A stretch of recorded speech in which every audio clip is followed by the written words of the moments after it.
بازنەی ژیان بەرامبەر بە دیمەنی شێواوی ژیان دەوەستم و بۆ ناوێکی تر بۆ فڕیم مانایەکی تر بۆ مردن دەگەڕێم و دووری نێوان نامەوداکان دەپێوم.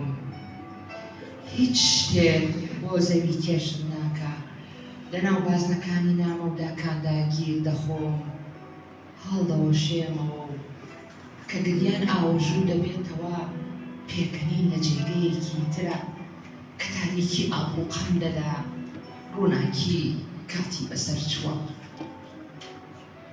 بازنەی بەردەوامی ڕەنگێکم دۆزیوەتەوە ناوێکی تر لە غیاب دەنێ، پێناسەیەکی تر بە بەردەوامی دەدات. ڕەنگێکە ژیان لەژێر تاشەبەردێکا دەشارێتەوە، لە منی دەسەنێتەوە و دەیداتە مێلورەیەک، غیاب بەبەر ئێواراندا دەکات، پێکەوە بوونەکان لە یەکتر دەترازێنێ، لە ناو بازنەکانی نامەودادا وەلمان دەکات.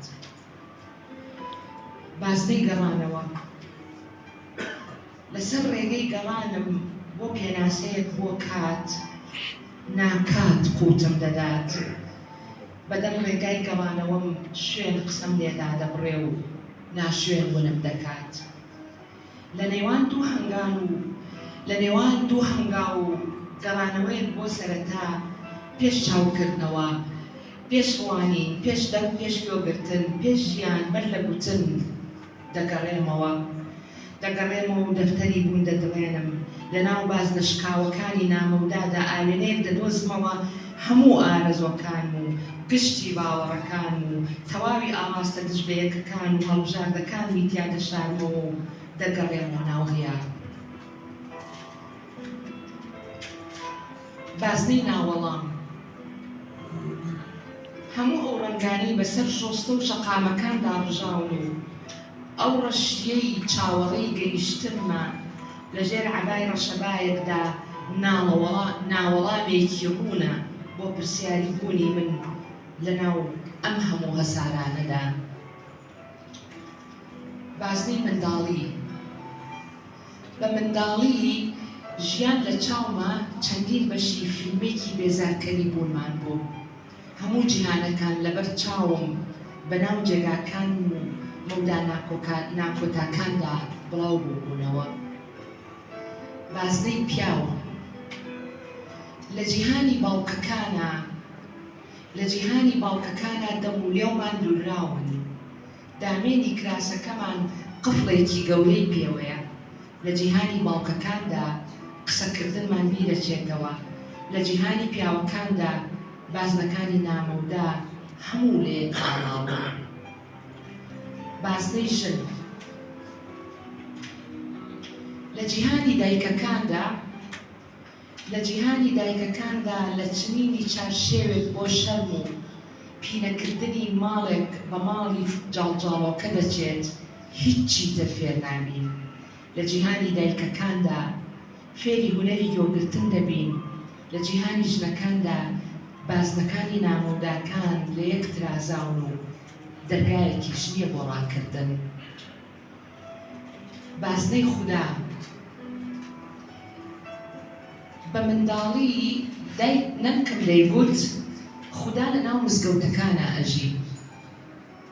بە منداڵی نەمکم دەیگوت خودا لە ناو مزگەوتەکاندا دەژی، کە گەورە بووم خودام لەژێر پێستما دۆزیەوە، خودام لە خەونەکانما ئەبینی ئەڵقە ئەڵقەی بازنەکانی نامەودای دەکرد دەملم.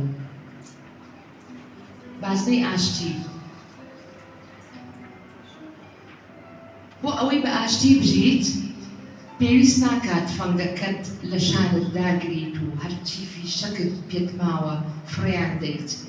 بۆ ئەوەی بە ئاشتی بژیت دەبێت لەگەڵ بیرۆکەی بەردەوامی ڕابێ، دەبێت لە مردن ڕابێ، دەبێت هەموو ئەو جیهانانە بدۆزیتەوە کە ڕەنگە لێیان ژیابیت، دەبێت هەنگاو بەسەر بازنەکانی نامەودادا بدەیت بێ ئەوەی ئازاری ڕۆحی گوڵێک بدەیت. بەردەوامی لە شەڕەکە بە معنای سەیورە لە عەرەبیەکە دێت. ئەو أوشياء نشهد بعربي هو خنو نعمل إيديولوجيات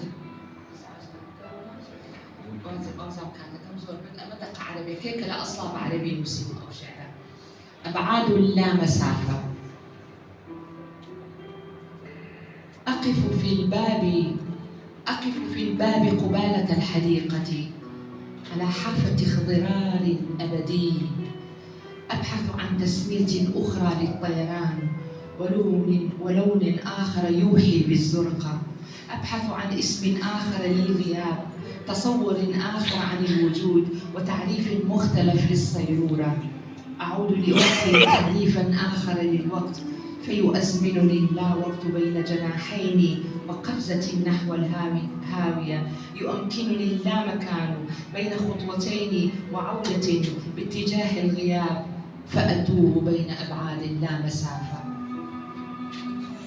إن لم يكن وجودي أنا الإنسان وتنقلي بين كل هذه العوالم حدثاً، فالنشوء وسط كل هذه الأفكار وكل هذا التأويل بين كل تلك الأضداد وكل تلك الخيارات والألوان المبعثرة على الطريق والسواد الذي يتربص بي مختبئاً تحت عباءة الريح، هو في حد ذاته لا جواب على سؤال الأبدي عن أين أنا بين كل هذه الكواكب.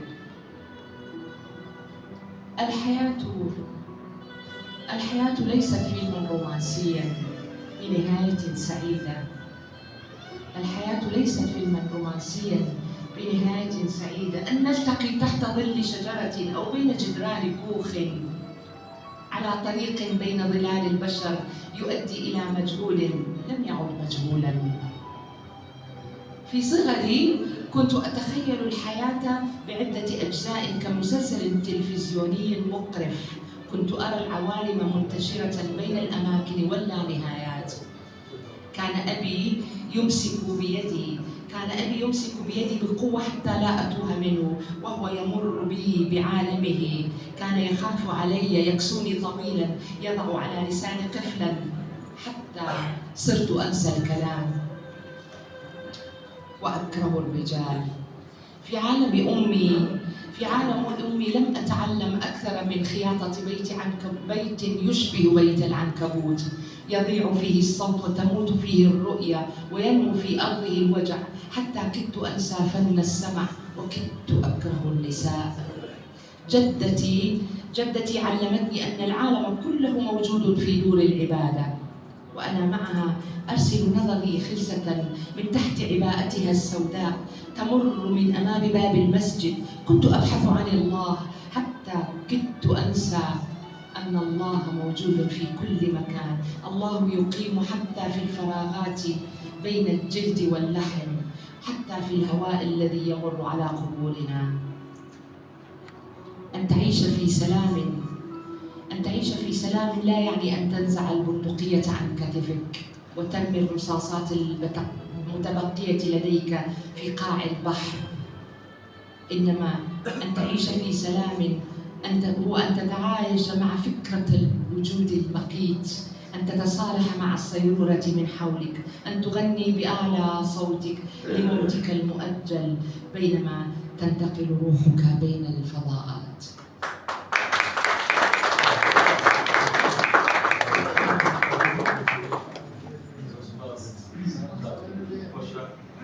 Serdecznie proszę na materii, bo jeszcze podaję